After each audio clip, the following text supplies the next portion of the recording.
Speaker दिया है क्या? डिस्प्ले दो आप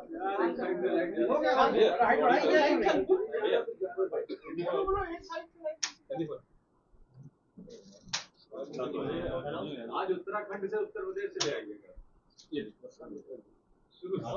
डिस्प्ले बन जाती है भैया। हो गया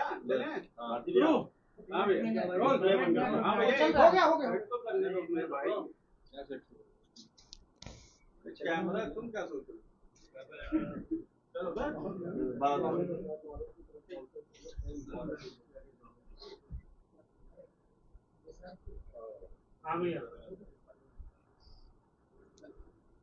ठीक है सबका रोल रोल रोल।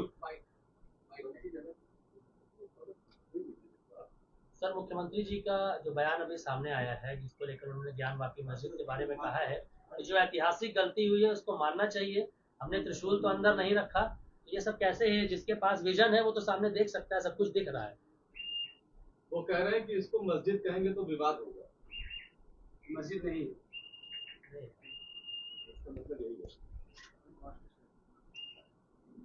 ज्ञानवापी मस्जिद है, इसीलिए प्रकरण माननीय उच्च न्यायालय में गया है। अगर ज्ञानवापी मंदिर होता तो माननीय न्यायालय में यह प्रकरण जाता ही नहीं। विवाद की शुरुआत ही यहीं से हुई है कि वो ज्ञानवापी मस्जिद है, 5 वक्त की अभी भी उसमें नमाज पढ़ी जाती है, और जब तक माननीय उच्च न्यायालय का कोई निर्णय अन्यथा नहीं आ जाता तब तक वो ज्ञानवापी मस्जिद है, इसको कोई इनकार नहीं कर सकता है। माननीय मुख्यमंत्री जी माननीय उच्च न्यायालय से बड़े नहीं हैं, इसलिए इतनी जल्दी क्या है। माननीय उच्च न्यायालय के निर्णय का इंतजार सबको करना चाहिए। जब मामला न्यायपालिका में विचाराधीन है और जब तक निर्णय माननीय उच्च न्यायालय का नहीं आ जाता है तब तक उस पर किसी भी प्रकार का सकारात्मक नकारात्मक उत्तर नहीं देना चाहिए, क्योंकि न्यायपालिका सर्वोच्च है। न्यायपालिका के अधिकार क्षेत्र में किसी भी बड़े से बड़े ओहदेदार, यहां तक कि प्रधानमंत्री जी और माननीय राष्ट्रपति जी और माननीय उच्च न्यायालय के और माननीय सर्वोच्च न्यायालय के निर्णय में कभी दखल नहीं देते हैं। इसलिए माननीय मुख्यमंत्री जी को भी न्यायपालिका के सम्मान में इस तरह की बात अभी नहीं करनी चाहिए। सब कुछ निर्णय माननीय उच्च न्यायालय पर छोड़ देना चाहिए। माननीय उच्च न्यायालय के निर्णय का आने का इंतजार करना चाहिए, और जब तक नहीं निर्णय आता है तब तो ज्ञानवापी मस्जिद है।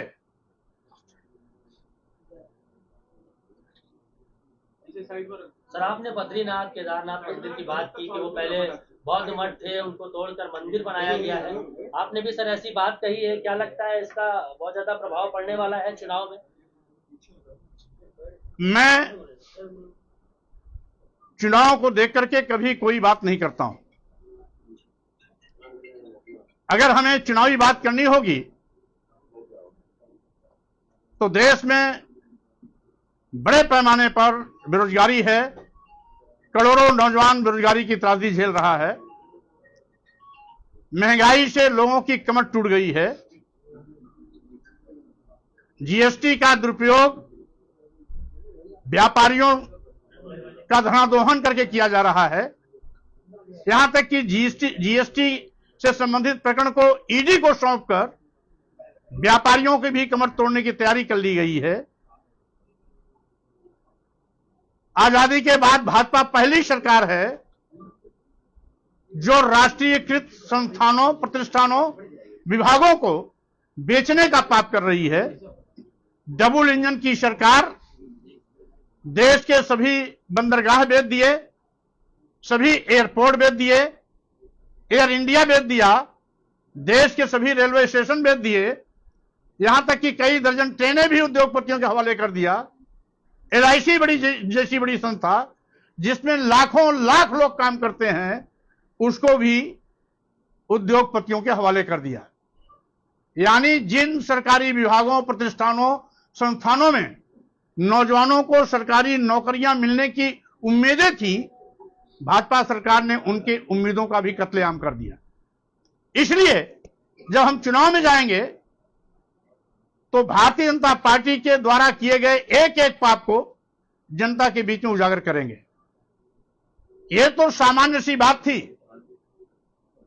पत्रकारों ने प्रश्न छेड़ा था, मैंने उसका उत्तर दिया था, और मेरे उत्तर देने के बाद देश भर में तमाम ऐसे यथास्थितवादी लोग जो धर्म की आड़ में इस देश के दलितों, आदिवासियों, पिछड़ों को अपमानित करने का दुस्साहस करते हैं, यहां तक कि देश के राष्ट्रपति माननीय द्रौपदी मुर्मू जी को भी जगन्नाथ दिल्ली मंदिर में घुसने से प्रवेश का मना करके न केवल राष्ट्रपति का अपमान किया, पूरे देश की जनता का अपमान किया, आदिवासियों का अपमान किया, दलितों का अपमान किया, पिछड़ों का अपमान किया। इसके पहले भी तत्कालीन राष्ट्रपति रामनाथ कोविंद जी को ब्रह्मा के मंदिर पुष्कर राजस्थान में अंदर जाने से रोक दिया था। उनको भी बैरंग सीढ़ी पर से माथा नवा के लौटना पड़ा था। क्या यह आदिवासियों, दलितों का अपमान धर्म के ठेकेदारों को दिखाई नहीं पड़ रहा है? यही नहीं, उत्तर प्रदेश में भी 2017 में मुख्यमंत्री के रूप में अखिलेश यादव जी ने जब कालिदास मार्ग को छोड़ा, यही भाजपा के लोगों ने पहले उसे गोमूत्र से धोया, उसके बाद गंगाजल से धोया। क्या अखिलेश यादव जी इंसान नहीं है? उनको पूजा करने का हक नहीं है? क्या राष्ट्रपति रामनाथ कोविंद जी राष्ट्रपति होने के बावजूद भी भारतीय जनता पार्टी के लिए अस्पृश्य हैं? क्या राष्ट्रपति होने के बावजूद भी द्रौपदी मुर्मू जी इस योग्य नहीं है तो मंदिर में जा सकती हैं? इसका मतलब है धर्म के ठेकेदारों ने दलितों, आदिवासियों, पिछड़ों को समय समय पर जिस तरीके से अपमानित किया है, लगता है हिंदू धर्म दलितों, आदिवासियों, पिछड़ों के लिए नहीं बनाया गया, यह केवल एक वर्ग जात के लिए बनाया गया है। और वही जाति वर्ग के लोग जब जिसको चाहते हैं मंदिर में जाने देते हैं, और जब जिसको चाहते हैं मंदिर में प्रवेश से मना कर देते हैं। यानी यह एक वर्ग विशेष का धर्म है।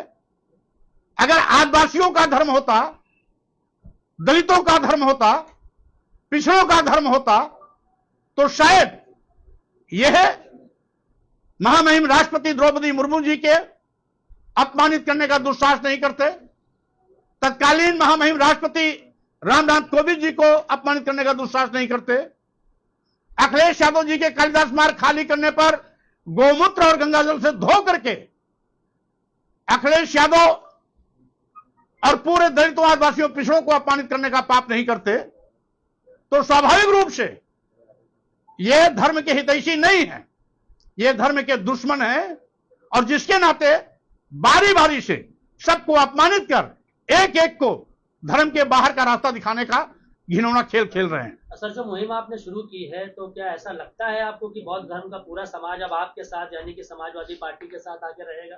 जबकि प्रधानमंत्री मोदी कहते हैं कि बौद्ध धर्म हमारा अंग है, उनकी टीचिंग्स पर चलने की बात कहते हैं गौतम बुद्ध। दुनिया में भारत की पहचान बुद्ध से है, बौद्ध दर्शन से है। इसलिए हमारे देश का कोई भी प्रधानमंत्री या कोई भी राष्ट्राध्यक्ष राष्ट्रपति देश के बाहर दुनिया के किसी देश में जाता है तो वो बुद्ध का ही हवाला देता है कि हम उस भारत भूमि से आए हैं जहां बुद्ध पैदा हुए थे। इसलिए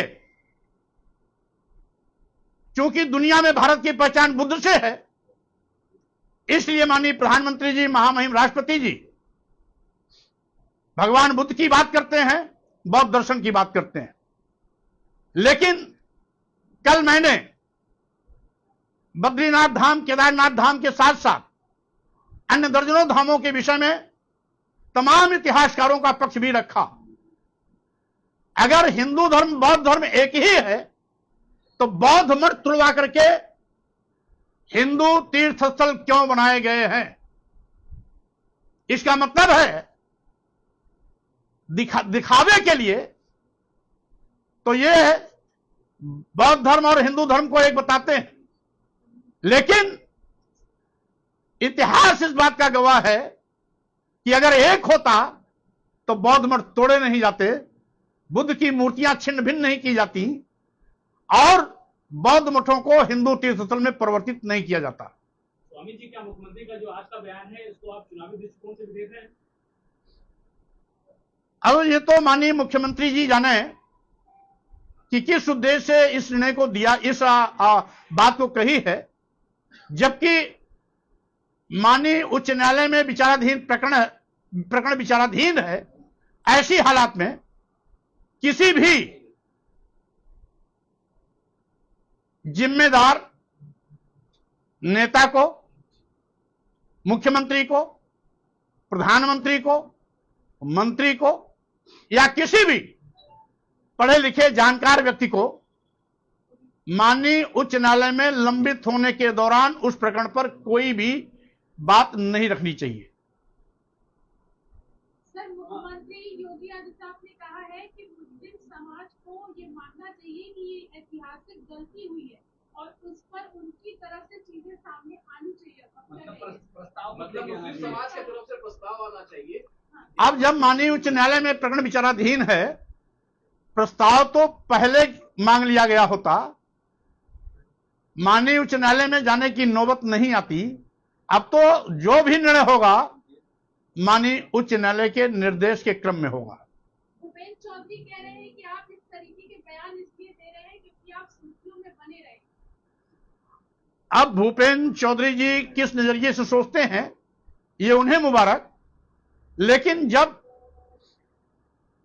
दर्जनों इतिहासकार का इतिहास साक्ष्य के रूप में सबके सिर चढ़कर बोल रहा है तो किसी को दर्द नहीं होना चाहिए, सच को स्वीकार करने का साहस दिखाना चाहिए। तो मायावती जी ने भी कि नेशन फर्स्ट होना चाहिए, ना कि मजहब की बात पहले होनी चाहिए, जो कि आप कर रहे हैं। इसीलिए तो मैंने कहा कि अगर नेशन फर्स्ट तो 15 अगस्त 1947 जिस दिन हमारा देश आजाद हुआ उस दिन के सभी तीर्थ धर्म स्थलों की यथास्थिति को यथावत स्वीकार करना चाहिए।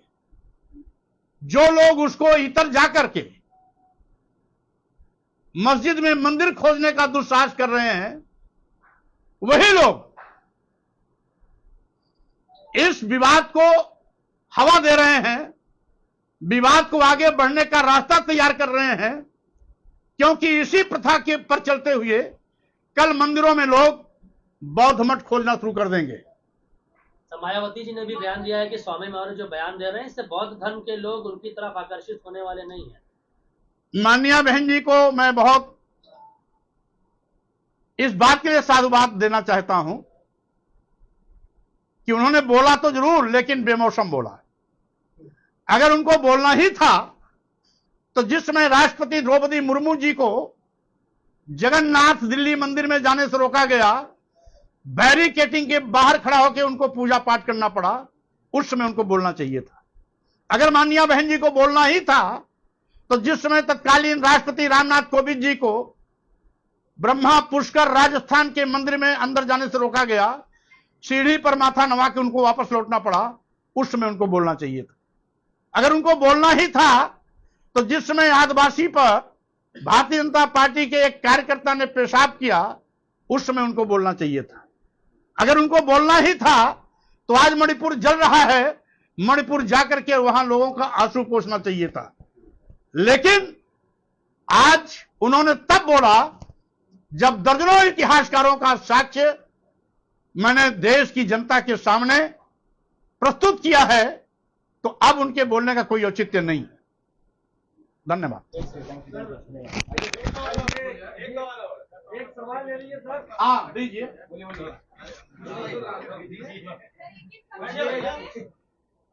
ये जितने भी जो आप मंदिर है, तो क्या इनकी जांच की आप मांग कर रहे हैं? किससे मांग कर रहे हैं? अभी मैं मांग नहीं कर रहा हूं, अभी मस्जिद में मंदिर खोजने वालों को सावधान कर रहा हूं कि नई परिपाटी मत डालिए। 15 अगस्त 1947 के दिन के सभी धार्मिक स्थलों के अस्तित्व को यथावत स्वीकार करिए।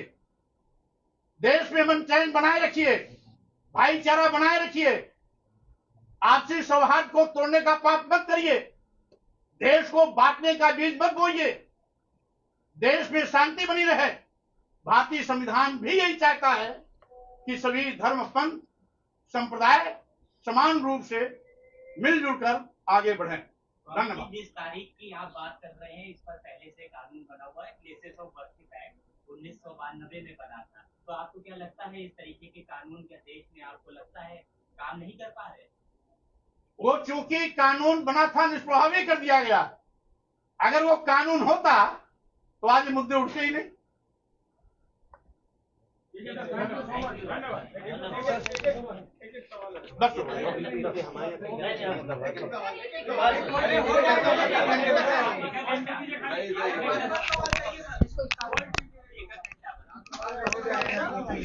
मानव जी का धन्यवाद कराने के लिए। अभी निकाल के ला रहा हूं।